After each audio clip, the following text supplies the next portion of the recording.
bisa menggunakan lagi batu bara dalam jangka panjang. Jadi umur dari suatu pembangkit listrik tenaga batu bara itu rata-rata 30 sampai 40 tahun. Setelah itu ya harus ditutup dan kalau untuk Indonesia, menariknya di berbagai negara berkembang, bukan hanya Indonesia, masih saja terus dibangun pembangkit listrik batu bara yang baru. Which means sampai 30 sampai 40 tahun ke depan, batu bara masih bakal digunakan di negara-negara tersebut, terutama negara berkembang yang memiliki batu bara dan butuh energi yang murah. Hanya saja ke depannya kita nggak yakin bahwa dunia ini akan sanggup punya satu lagi Cina baru. Jadi permintaan terbesar batu bara itu adalah dari Cina dan Jepang ya, tapi terutama Cina karena dia perlu begitu banyak listrik.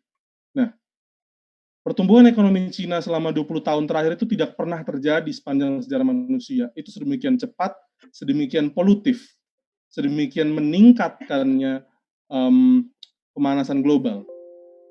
Kalau udah ada satu Cina kayak gitu, kita membayangkan ada satu lagi terjadi di India, sehancur apa tingkat lingkungan di dunia ini.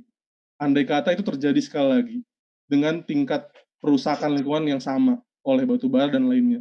Sehingga orang lingkungan membayangkan itu sedemikian menyeramkannya, sehingga kita harus justru mempercepat peralihan, jangan lagi menggunakan batu bara. Tapi mungkin kita harus hati-hati, karena saya bilang tadi, ada begitu banyak orang yang hidupnya tergantung dari sini. Sehingga ada mungkin tahapan, tidak langsung ekstrim. Misalnya, ada pembangkit listrik jadi pembangkit listrik batu bara itu nggak seragam, ada macam-macam. Ada yang namanya critical, super critical, ultra super critical. Nah, semakin critical tadi meningkat, itu semakin tidak dampak negatif lingkungannya semakin rendah. Memang makin mahal juga produksinya, tapi di beberapa negara lain seperti Jerman dan Jepang yang ultra super critical itu sudah digunakan. Sehingga tidak seburuk itu dampak negatifnya, tapi tetap negatif. Kita nggak bisa bohong bahwa dampaknya negatif. Cuman ada tahapan. Nggak bisa kita tutup serta-merta sama sekali nggak ada lagi digunakan gitu. Tapi tergantung juga seberapa cepat harga terbarukan turun. Karena harga energi terbarukan turun sedemikian cepat, kita nggak pernah bisa bayangkan ternyata harganya sudah semakin murah. Di negara maju, harga energi terbarukan sudah lebih murah daripada listrik dari batu bara. Itu tanpa subsidi. Bisa bayangkan, jadi bukan lagi karena murah batu bara masih tetap dibutuhkan, udah lebih murah energi terbarukan. Hanya saja kalau lagi nggak ada matahari gimana? Kalau lagi nggak ada angin gimana? Baterai yang mereka kembangkan belum cukup siap untuk kondisi di mana matahari lagi nggak ada atau lagi nggak ada angin gitu loh. Sehingga batu bara masih digunakan ketika sebagai cadangan. Oke, semoga itu menjawab pertanyaannya. Terakhir tadi untuk Gilbert ya. Maaf, bisa diulangi Tadi pertanyaannya? Gilbert, Pak. Gilbert Tulus. Tadi saya menanyakan terhadap penjelasan Bapak yang bilang sebuah negara yang bergantung korupsi. Ya. Jadi itu juga sebenarnya awal dari penelitian saya. Jadi sudah banyak sekali penelitian yang menunjukkan dampak dari memiliki sumber daya alam itu ternyata kutukan. Dan salah satu yang mereka bicarakan adalah korupsi. Kenapa sih memiliki sumber daya alam itu bisa mengakibatkan korupsinya meningkat? Jadi tidak ada jawaban sederhana untuk ini ya. Jadi ketika sumber daya alam itu terutama yang terpusat seperti barang tambang atau minyak bumi dan gas itu terletak di suatu lokasi, dia biasanya dikendalikan oleh 1-2 orang saja. Ketika dia dikendalikan oleh sekelompok kecil orang, dia sedemikian cepatnya lebih kaya daripada yang lainnya, biasanya juga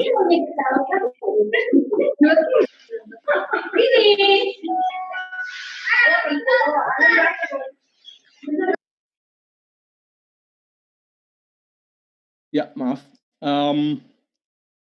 sampai di mana tadi? Oh ya, sumber daya alam yang terpusat ya. Sumber daya alam tadi itu terletak di 1-2 lokasi saja, dan dia biasanya dikendalikan oleh negara atau sekelompok kecil orang. Nah, negara yang memiliki sumber daya alam yang terpusat tadi, memiliki kecenderungan untuk tidak perlu bertanggung jawab terhadap rakyatnya. Bayangkan kita zaman Soeharto dulu, kita nggak bayar pajak, sedikit sekali bayar pajak. Hanya perusahaan yang bayar pajak, sampai hari ini juga sebagian besar yang bayar pajak itu hanya perusahaan. Sehingga pertanggungjawaban bagaimana negara harus bertanggung jawab terhadap rakyatnya, mendengarkan apa kata rakyatnya, mengubah kebijakan karena demokrasi dan permintaan dari rakyatnya, itu menjadi lemah karena dia nggak tergantung pada pajak yang dibayarkan oleh rakyat. Dia tergantung terhadap sumber daya alam. Kita lihat sampai hari ini di Saudi Arabia sampai sekarang tidak ada pajak sama sekali. Di Brunei Darussalam tidak ada pajak sama sekali. Mereka nggak perlu pajak. Saat yang sama mereka juga nggak perlu peduli rakyat yang ngomong apa. Nggak perlu ada demokrasi. Di banyak negara Afrika itu juga yang terjadi. Autokrat, pemerintah-pemerintah di berbagai negara Afrika, di Amerika Latin, nggak perlu sama sekali mendengarkan rakyatnya, tinggal korup buat memperkaya diri saja, karena memang rakyatnya nggak perlu bayar pajak, dan memang nggak punya pendapatan apapun. Jadi seolah-olah negara itu hanya memperkaya politisinya, memperkaya orang yang punya power, kekuasaan, ketika dia memiliki sumber daya alam. Kita selama puluhan tahun, minyak bumi memperkaya beberapa kelompok orang saja.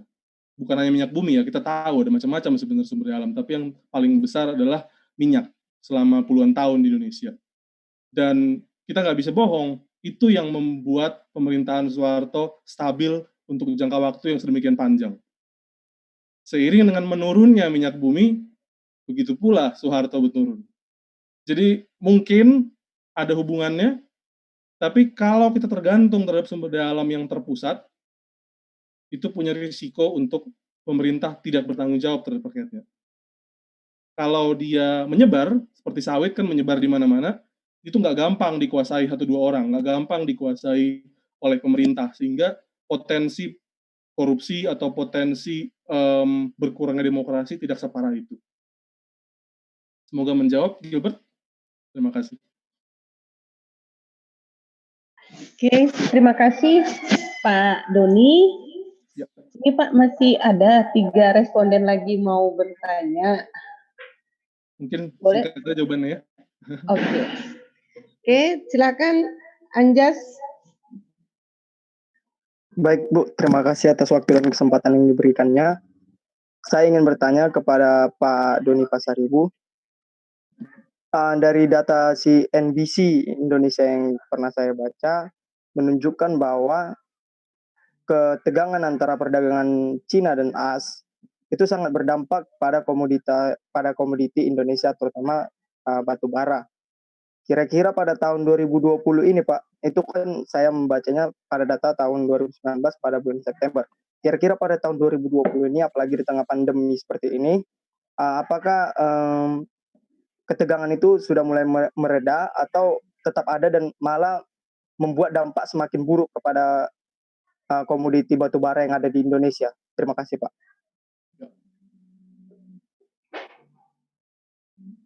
Oke, terima kasih Anjas. Selanjutnya Jantri.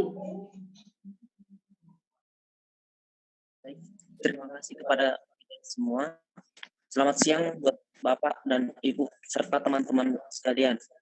Yang menjadi pertanyaan saya yaitu adalah mengenai batu bara, Pak. Begini, apa saja kendala yang membuat tambang batu bara Indonesia belum bisa memimpin dunia? Karena luasnya batu bara di Indonesia juga sangat berpengaruh. Seperti yang saya baca mengenai PT Toba Bara yang dipimpin oleh Bapak Luhut bin Sarpanjaitan memiliki omset serta saham 1,1 triliun.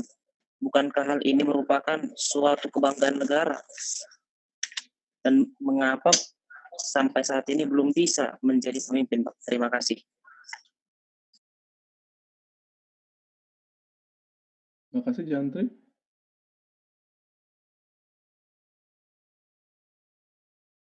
Itu mute, Bu. Maaf. Oh ya, Oke, satu lagi aspirasi.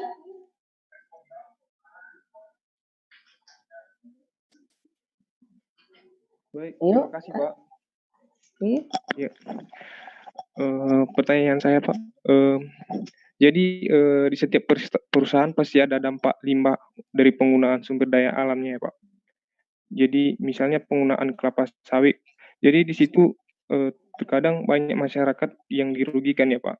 Jadi kedepannya bagaimana solusi agar masyarakat yang terdampak dari limbah-limbah tersebut agar merasa merata ya Pak. Jadi dengan kemajuan suatu ekonomi.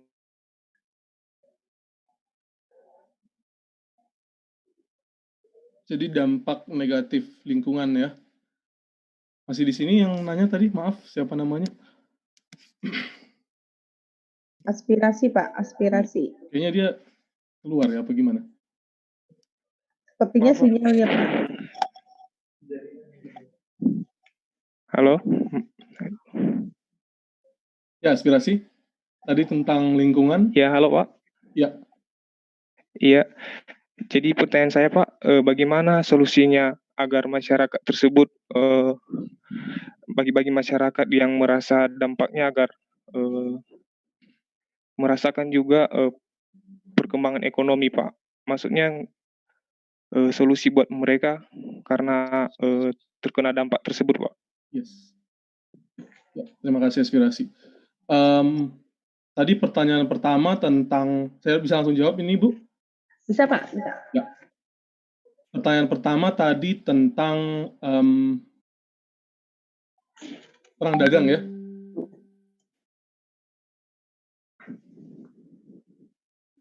Jadi tahun 2009 perang dagang Cina dengan Amerika sedemikian meningkatnya, dan saya bisa bilang itu belum berakhir dan akan tambah parah.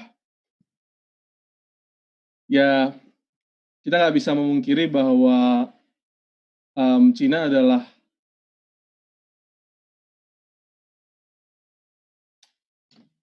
maaf sebentar saya harus menjawab telepon. Maaf sekali, sebentar.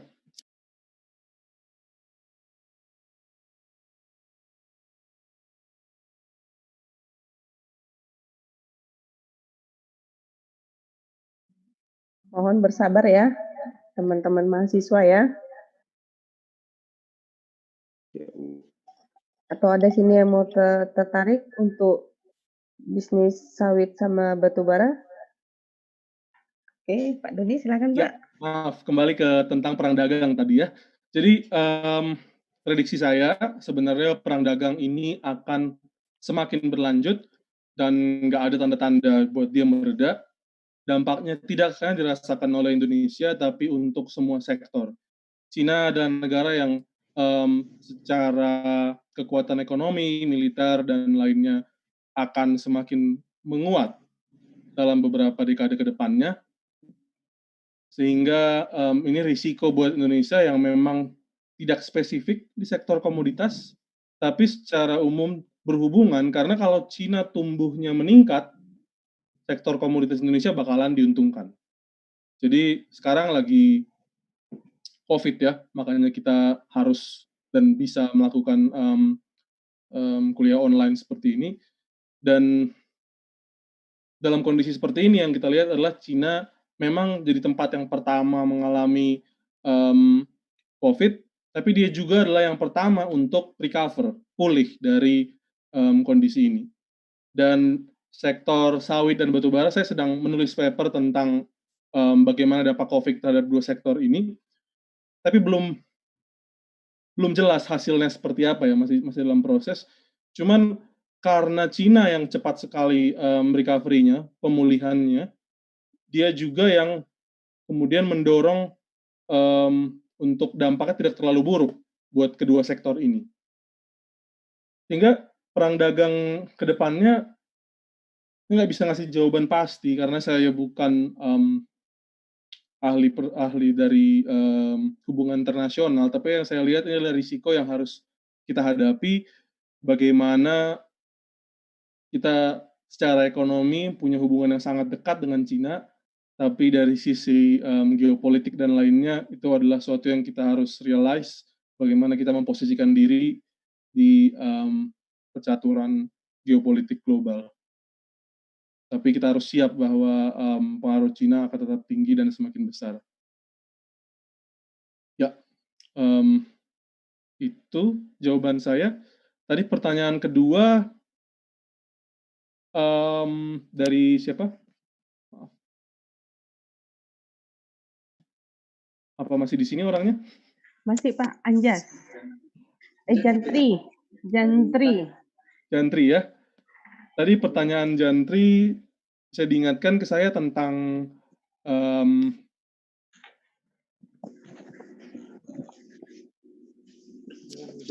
mengenai kendala negara kita, Pak, mengapa tidak bisa menjadi pemimpin dunia sementara saham Pak Luhut sudah ingat. bin Sarpanjaitan sudah sangat besar gitu, Pak. Itu tergantung dari apa definisi kita pemimpin tadi itu ya. Karena kalau seperti saya katakan tadi, eksportir sawit terbesar pertama dan kedua dunia sudah Indonesia dan Australia. Itu posisinya naik turun. Jadi sudah sih. Tapi apa artinya sih itu sebenarnya gitu loh. Kalau kita mengekspor tadi itu tapi tidak meningkatkan kesejahteraan secara umum, atau itu hanya dinikmati oleh sebagian kecil orang, sebenarnya sekedar rasa bangga tadi itu tidak terrealize gitu loh, buat hanya dinikmati sebagian kecil orang. Maka yang penting adalah bagaimana ini bisa menyejahterakan lebih dari sekelompok kecil orang, dan kita harus siap, andai kata kita harus berubah, tidak lagi tergantung terhadap 1-2 sektor seperti sawit, dan mempertimbangkan sektor lainnya dan bagaimana itu menghasilkan lapangan pekerjaan untuk orang-orang yang tergantung terhadap sektor ini.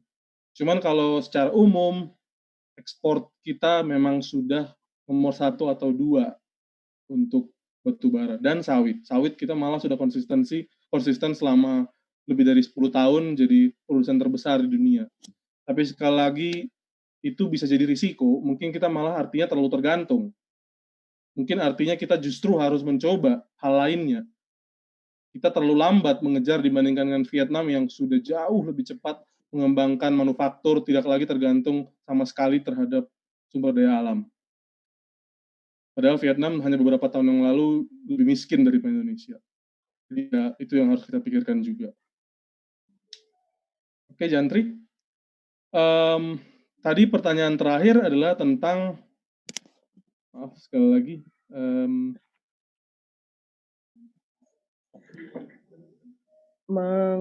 tadi aspirasi menanyakan mengenai limbah sawit dan Oke, terima kasih. Nah, ini adalah dampak kebijakan dari hasil penelitian saya sebenarnya. Bahwa kalau sawit dan batu bara itu sedemikian positif dampaknya, dan kita perlu jujur bahwa pendapatan pemerintah secara fiskal nasional itu sangat besar dari perusahaan-perusahaan yang menghasilkan di 2 sektor ini. Jadi pendapatan pajak pemerintah dari sawit dan dari batu bara itu besar sekali. Ya. Yang saya sarankan dalam penelitian saya justru adalah ini sektor yang dampaknya besar dan menghasilkan banyak pendapatan pajak. Artinya kita bisa menggunakan hasil dari pendapatan pajak itu untuk memperbaiki penghidupan dari orang-orang yang mungkin malah dirugikan. Oke? Jadi karena hasil pajaknya itu dibagi lagi loh. Kalau kita ngomong sawit sama batu bara itu beda di antara dua ini ya. Kalau sawit itu dia hanya dinikmati oleh orang yang memilikinya dan kerja di sektor itu, tapi kalau batu bara dia itu ada pembagian bagi hasil antara pusat dan lokal. Sehingga pemerintah lokal itu menikmati sebenarnya hasil dari tambang batu bara ini. Jadi ada bagi hasil tambang dalam konteks ini. Nah, bagi hasil tambang itu harusnya digunakan oleh pemerintah lokal untuk menanggulangi dampak negatifnya. Itu boleh di level lokal, boleh juga di level nasional. Karena ini perusahaan yang menghasilkan begitu besar pajak buat negara. Jadi saya rasa sangat wajar justru hasil dari pajak itu digunakan untuk meningkatkan tingkat kesejahteraan dari orang-orang yang terpengaruh langsung. Bukan hanya lingkungan ya, semuanya.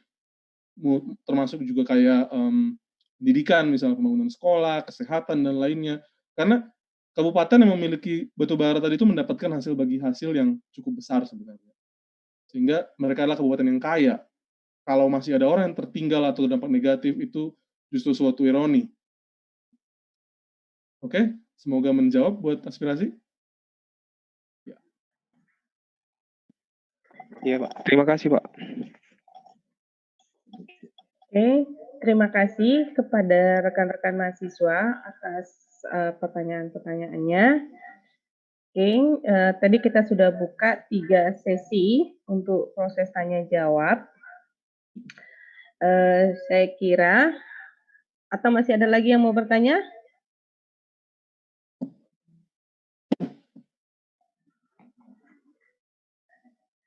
Oke, kalau tidak ada lagi, ya, di sini kami mengucapkan banyak terima kasih kepada Pak Doni Pasaribu, ya, yang sudah meluangkan waktunya untuk berbagi pengalaman, ya, kepada kami yang ada di Sumatera Utara ini yang berkaitan dengan batu bara dan kelapa sawit untuk Indonesia, yang mana kita ketahui ya bahwa sawit dan batu bara ini merupakan komoditas ekspor terbesar Indonesia sampai saat ini dan merupakan sumber daya alam yang banyak digunakan ya untuk mengurangi tingkat pengangguran, mengurangi tingkat kemiskinan, ya.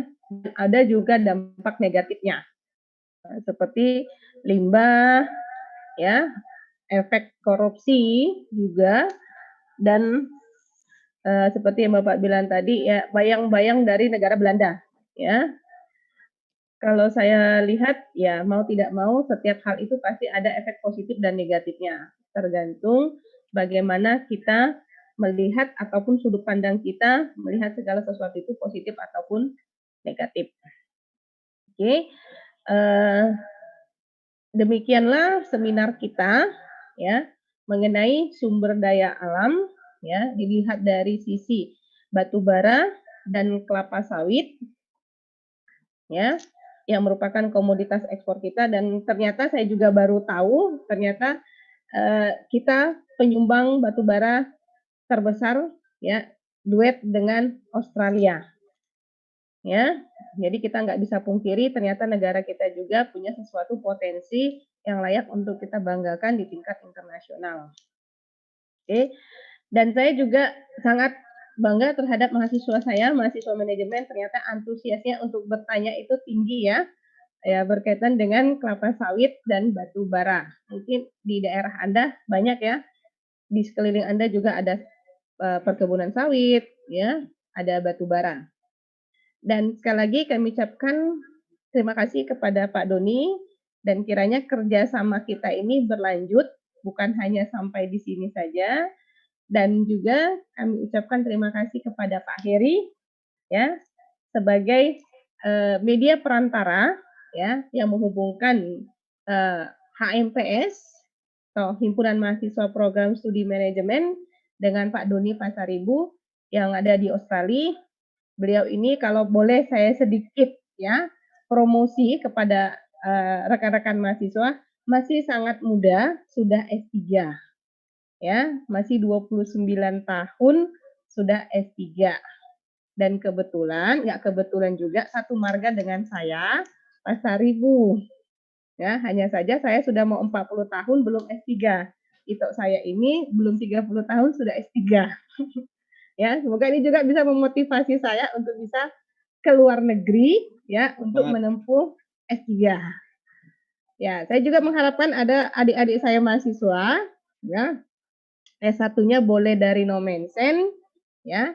S2-nya mungkin ya atau Anda berencana ya untuk lanjut ke S3, S2 di luar negeri seperti Pak Doni di Australia. Ya.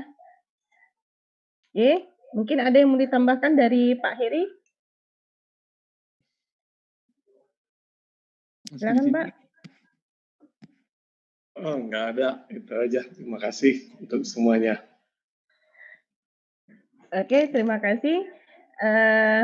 Demikian seminar kita ini dan kita akhiri sampai di sini. Selamat siang, salam sehat dan salam sejahtera bagi kita semua. Ya, Selamat siang. Siang, Bu. Siang, Bu. Siang, Bu. Siang, Bu. Siang, Bu. Sehat bagi See you kita. Ya, Tunggu seminar selanjutnya. ya, mudah-mudahan ini ada proyek. Mudah-mudahan HMPS juga nggak kelelahan. Ini Ibu Hana sedang lobi penggadaian, ya. Saya sedang lobi Wilmar, ya. Kalau nanti deal, ya akan ada 2 proyek lagi dari Wilmar ataupun dari penggadaian. Mudah-mudahan deal. Oke, Bu. Amin. Oke. Terima kasih, Bu. Oke.